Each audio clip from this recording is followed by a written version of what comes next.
A'udzubillahiminasyaitonirrajim. Bismillahirrahmanirrahim. Assalamualaikum warahmatullahi wabarakatuh. Waalaikumsalam warahmatullahi wabarakatuh. Rekan-rekan mahasiswa apa kabarnya? Alhamdulillah baik. Kok lemes banget. Rekan-rekan mahasiswa apa kabarnya?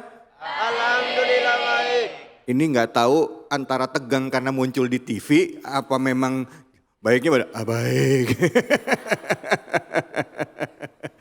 Baik, saya mau pantun boleh nggak? Boleh ya. Kita coba nih, bismillahirrahmanirrahim. Beri balang pecah belah di Pinang Siak. Alhamdulillah kita jumpa lagi di Cahaya Hati Indonesia. Alhamdulillah rabbil alamin. Puja dan puji kita panjatkan atas kehadirat Allah Subhanahu wa taala. Tidak lupa kita berikan salawat dan salam kita pada junjungan kita Nabi besar Muhammad sallallahu alaihi wasallam beserta keluarga, sahabat dan umatnya yang setia hingga akhir zaman. Seperti yang saya sampaikan tadi, kita hari ini kembali silaturahim dalam program Cahaya Hati Indonesia.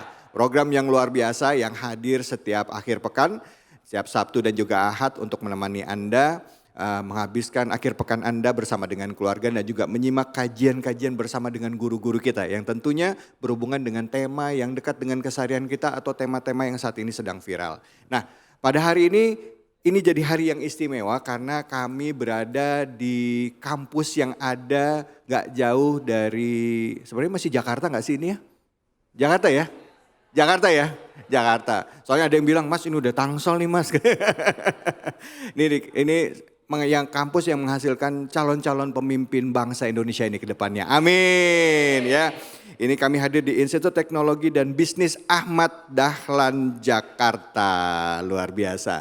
Dan pada kesempatan kali ini tidak hanya rekan-rekan mahasiswa yang hadir di sini, tapi juga hadir guru-guru kita yang insya Allah akan bersama-sama dengan kita memberikan ilmunya ya, yang bermanfaat buat kita. Nah, yang pada kesempatan kali ini hadir bersama kita sudah hadir. Assalamualaikum Kiai Sahdan. Gimana Kiai, sehat? Alhamdulillah sehat ya Kiai ya. Sebelah Kiai Sahdan hadir juga guru kita semua ini Kiai Haji Khalisuddin Yusa. Assalamualaikum warahmatullahi wabarakatuh Kiai. Sehat ya Kiai ya. Alhamdulillah. Ini beliau ini salah satu S1-nya ini di PT IKI ya Kiai ya. Masya Allah, ini salah satu guru besar kita juga. Tahun masuk universitas saja tahun 81, luar biasa. Izinnya Kiai ya. Kiai Khalisuddin, sebelahnya sudah ada Ustadz Inas Nasrullah. Assalamualaikum warahmatullahi wabarakatuh Kiai. Sehat Ustadz. Alhamdulillah, makasih ya guru-guru ini sudah meluangkan waktunya hadir di Cahaya Hati Indonesia. Baik, sebelum kita menyimak kajian dari guru-guru, mari sama-sama kita lihat apa sih yang lagi viral, tema apa yang akan diangkat pada kesempatan kali ini. Silakan. Media sosial dihebohkan dengan kisah seorang bocah 11 tahun asal PD Jaya yang rela menempuh ratusan kilometer perjalanan menggunakan becak tua demi membawa sang ayah yang sedang sakit menuju rumah sakit di Aceh Utara untuk berobat. Bocah kelas 6 SD itu tampak tertunduk lesu kelelahan. Sesekali ia termenung di atas becak tua yang telah terparkir di pinggir jalan Medan Aceh, tepatnya di kawasan Pesangan Biren. Melihat pemandangan yang menyayat hati, seorang warga setempat, Pak Yanto asal Blangme, Aceh yang kebetulan melintas lalu menghampiri becak tersebut.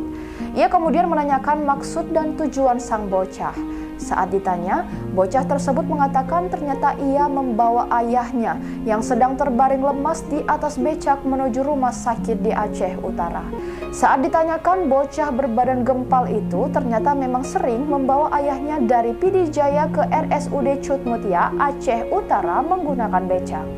Sang ayah yang menderita pembengkakan di perut akibat penumpukan cairan harus segera berobat setiap 10 hari sekali. Tentu ini bukanlah hal yang mudah bagi Rahmat Aulia, mengingat usianya masih sangat muda yang seharusnya dihabiskan untuk bermain, namun kini dirinya dipaksa oleh keadaan untuk dewasa dalam mengurus ayahnya. Perjalanan yang memakan waktu 8 jam lebih adalah bukan waktu yang singkat, apalagi seorang anak kecil yang mengendarainya. Rahmat Aulia mau tak mau harus membawa sang ayah berobat ke RSUD Cut Mutia di Aceh Utara daripada di RSUD Zainul Abidin di Banda Aceh mengingat jarak tempuh yang sangat jauh. Rahmat Aulia merupakan seorang anak piatu, sang ibu meninggal sudah sejak lama. Hidup berdua dengan sang kakak yang masih duduk di bangku kelas 1 SMP tak menghentikan semangat Rahmat untuk merawat sang ayah.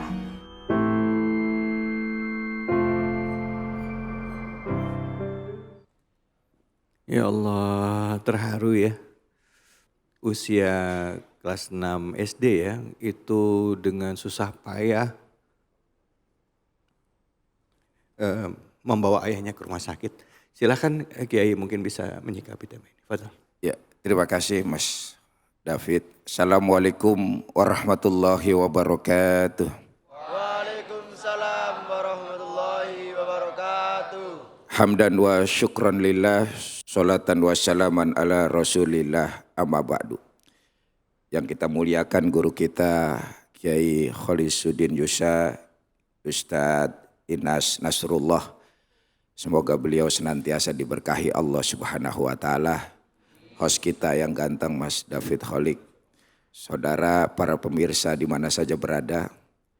Ini satu potret luar biasa memberikan pelajaran kepada kita semuanya.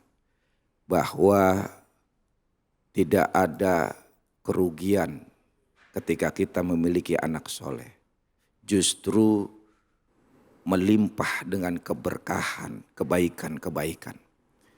Karena ketika seseorang memiliki anak yang soleh, maka anak yang soleh ini berani dan rela mengorbankan apapun. Jangankan cuma materi, jangankan cuma tenaga, jangankan cuma masa hidupnya, tapi nyawa juga bisa diserahkan demi kebahagiaan orang tuanya. Dia rela meninggalkan masa kecilnya, dia rela meninggalkan masa-masa indah remajanya demi kebahagiaan orang tuanya. Dan ini tentu anak yang soleh enggak semerta ada begitu saja. Ini hasil daripada didikan dan olah daripada orang tuanya sendiri. Karena itu Rasulullah Shallallahu Alaihi Wasallam pernah bersabda, Inna atyaba ma akala rajulu min kasbihi. Sesungguhnya sebaik-baiknya apa yang dimakan oleh seseorang adalah dari hasil usahanya. Wa inna waladar rajuli min kasbihi. Dan termasuk daripada hasil usaha seorang itu adalah anak yang soleh. Jadi anak yang soleh itu adalah hasil buah dari amalan dan usaha dari orang tuanya.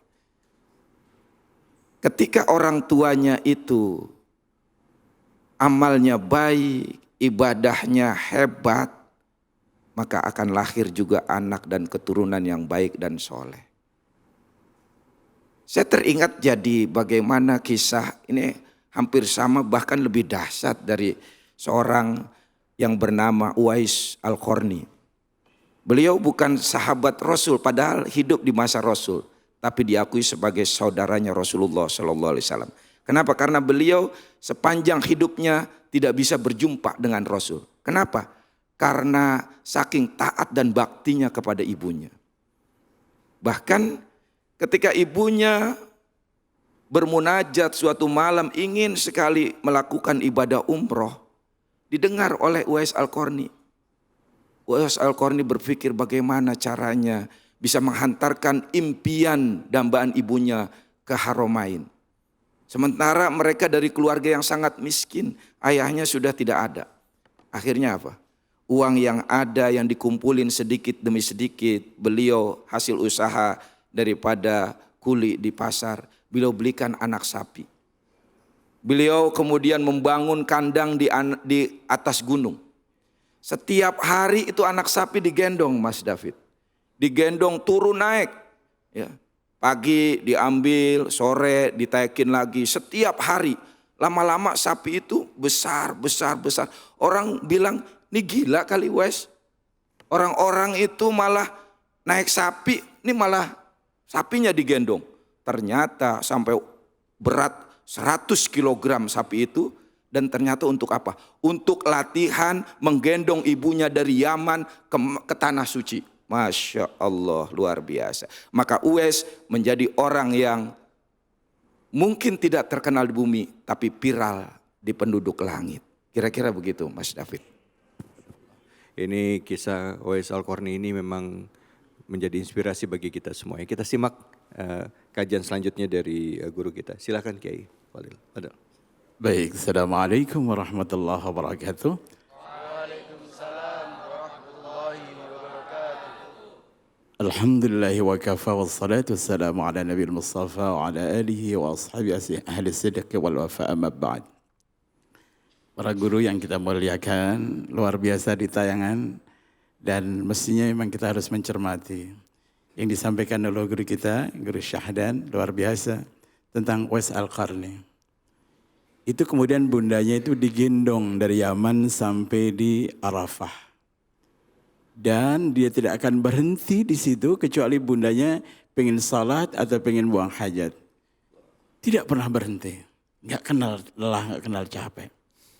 Setelah demikian, kemudian ibadah haji selesai, di Arafah pun sudah bubar, bundanya bilang, Uwais, doa kamu apa tadi selama di Arafah? Dia mengatakan, saya nggak berdoa apa-apa bunda. Masa di Arafah nggak berdoa? Ya saya doanya hanya, ya Allah muliakan bunda, ampuni bunda, sayangi bunda. Doa Uwais hanya untuk bundanya. Doa pun tidak mau dibagi kecuali untuk bundanya. Hebat nggak tuh? Akhirnya bunda yang mengatakan, ya jangan gitu, itu bagus untuk bunda, tapi kamu juga harus berdoa. Akhirnya Uwais pun berdoa dengan mengatakan begini, Tuhan, karena aku disuruh berdoa oleh bunda, tolong putih-putih yang ada dalam tubuhku ini hilangkan ya Allah, kecuali sebesar koin sisakan untuk sebagai tanda bahwa aku tidak protes di dalam musibah yang aku terima ini. Akhirnya pun dihilangkan oleh Allah, tanda hitam, tanda putih itulah yang dikenal oleh Umar bin Khattab. Lalu para sahabat minta doa kepada Uwais Al-Qarni karena doanya kata Nabi tidak terhijab. Tidak terhijab sampai sahabat-sahabat besar minta doa kepada Uwais karena doanya makbul. Kalian tahu? Ketika sudah seperti itu, ada yang bertanya, kira-kira Uwais ini atau orang yang jenis Uwais ini, sudahkah dia menebus sebagai birrul walidain untuk ayah bundanya? Sudah bisa mengimbangi baktinya kepada ibunya? Jawabnya masih belum. Jawabnya katanya itu baru semisal satu tendangan di dalam perut ketika dia masih bayi. Walaupun baktinya sudah seperti itu. Dari mana ngambil ayat keterangannya? Allah berfirman, wa'budullaha wa la tusyriku bihi syai'a wa bil walidaini ihsana. Sembahlah Allah, jangan engkau sekutukan dia, dan kepada ayah bundanya harus berbuat ihsan. Anda tahu ihsan apa? Ihsan adalah ibadah yang digambarkan oleh Nabi, seandainya salat kau seakan-akan melihat Allah. Apakah kita bisa ibadah melihat Allah? Gak mungkin. Yang level kedua, Allah melihat kita. Artinya ibadah ihsan yang diperintahkan untuk anak berbakti kepada orang tua seakan-akan gak terkejar oleh kita. Sekarang bagaimana kalau misalnya anak gak berbakti kepada orang tua? Allah marah, malaikat marah, kaum muslimin orang-orang saleh marah. Mudah-mudahan kita termasuk orang yang berbakti kepada kedua orang tua. Amin ya rabbal alamin. Assalamualaikum warahmatullahi wabarakatuh. Amin, amin ya rabbal alamin. Alhamdulillah, terima kasih banyak Kiai Khalizuddin. Selanjutnya persilakan Ustaz Isnas Nasrullah, silakan. Assalamualaikum warahmatullahi wabarakatuh. Waalaikumsalam Warahmatullahi wabarakatuh. Alhamdulillah, nahmaduhu wa nasta'inuhu wa nastaghfiruh.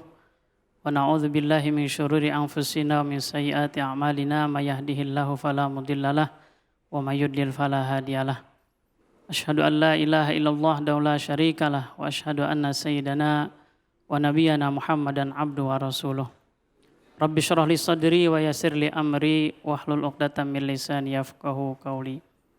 Para guru yang kami muliakan, Mas David Khalik, serta adik-adik para mahasiswa dan juga pemirsa Cahaya Hati Indonesia yang berbahagia.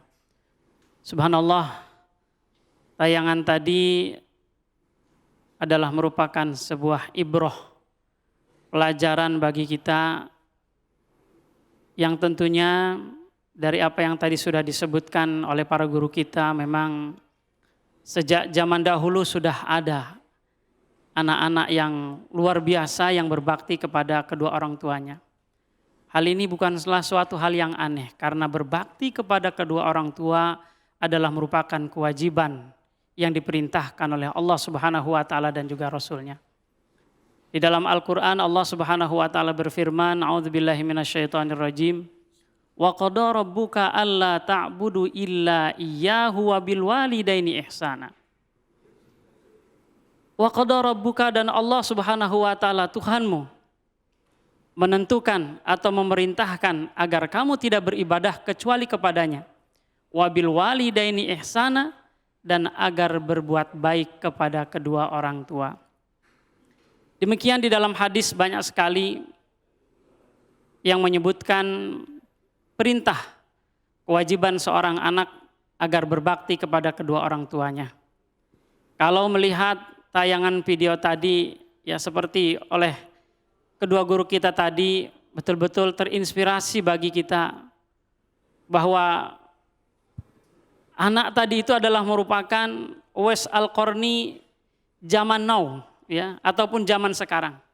Walaupun mungkin ya bebannya kalau dulu dengan digendong, ya kalau sekarang mungkin dengan menggunakan beca yang memang juga sudah kurang baik becanya. Tapi barangkali karena itu adanya, ya dia lakukan semampunya demi baktinya kepada kedua orang tuanya. Dan tentu saja anak yang soleh adalah keberkahan dan kenikmatan yang luar biasa yang Allah karuniakan. Maka para ulama mengatakan, a'zamu ni'matin an'amallah ala ibadihi ni'matul aulad. Di antara nikmat agung, nikmat besar yang Allah karuniakan kepada hamba-hambanya adalah nikmat karunia anak. Tentu saja adalah anak yang soleh dan solehah. Dan gambaran video tadi menurut saya sangat menyentuh hati, dan hampir saja saya pun tadi meneteskan air mata. Sangat luar biasa, ya. Anak yang masih sangat kecil sekali. SD pun belum lulus, tapi baktinya kepada orang tua ini sangat luar biasa. Maka kalau saya mengatakan anak tadi adalah Uwais Qarni zaman now, saya kira tidak berlebihan. Ya, kalau Uwais Qarni barangkali memang seperti itu, tapi usianya mungkin sudah dewasa. Tapi ini masih anak-anak yang subhanallah dia sendiri berjalan sampai 100 kilo lebih, ditempuh dengan jarak waktu 8 jaman. Subhanallah. Dia berangkat habis subuh atau jam 5 supaya sampai ke rumah sakit membawa ayahnya yang sedang sakit. Subhanallah. Sekali lagi mudah-mudahan ini adalah inspirasi bagi kita semua sebagai anak ataupun juga sebagai orang tua, yang mudah-mudahan dengan kisah ini menginspirasi kita semua sebagai anak agar menjadi anak yang soleh, sebagai orang tua mengidamkan agar memiliki anak-anak yang soleh dan solehah. Demikian, terima kasih. Assalamualaikum warahmatullahi wabarakatuh. Waalaikumsalam warahmatullahi wabarakatuh. Alhamdulillah, alhamdulillah. Ini sebenarnya diantara kita pun bisa jadi terinspirasi dengan kisah Uwais Al-Qarni ya Kiai ya. Artinya Uwais Al-Qarni dengan segala keterbatasannya, dia muliakan orang tuanya. Kita pun bisa dengan segala keterbatasan yang kita miliki, dengan harta yang mungkin kita saat ini belum bisa apa-apa, kita belum punya uang banyak, tapi kita bisa nyenengin orang tua kita dengan menjaga mereka, menyenangkan hatinya, walaupun hanya sekedar menelponnya. Ini bisa juga jadi salah satu cara untuk mengingatkan kita untuk ayo sayangi orang tua kita. ya ingat lagi bagaimana jasa mereka kepada kita. Dan juga ini pelajaran juga buat sekitar ya Kiai ya, orang-orang yang ada di sekitar anak tadi, mungkin yang punya rezeki berlebih, ayo dong peduli terhadap orang saudara-saudara yang ada di sekitar. Jangan biarkan anak kecil ini 8 jam itu membawa orang tuanya ke rumah sakit. Saya yakin masih banyak kisah ini bisa mengetuk saudara-saudara kita yang punya kelebihan rezeki, ayo membantu saudara kita ini. Baik, mudah-mudahan apa yang disampaikan bermanfaat bagi kita. Nanti kita lanjut lagi. Yang istimewa dari Cahaya Hati Indonesia ini, kita akan ngaji dengan membuka kitab. Kita akan mengkaji tafsir dari ayat-ayat di dalam Al-Quran. Apa yang akan dibahas? Jangan kemana-mana, tetap di Cahaya Hati Indonesia.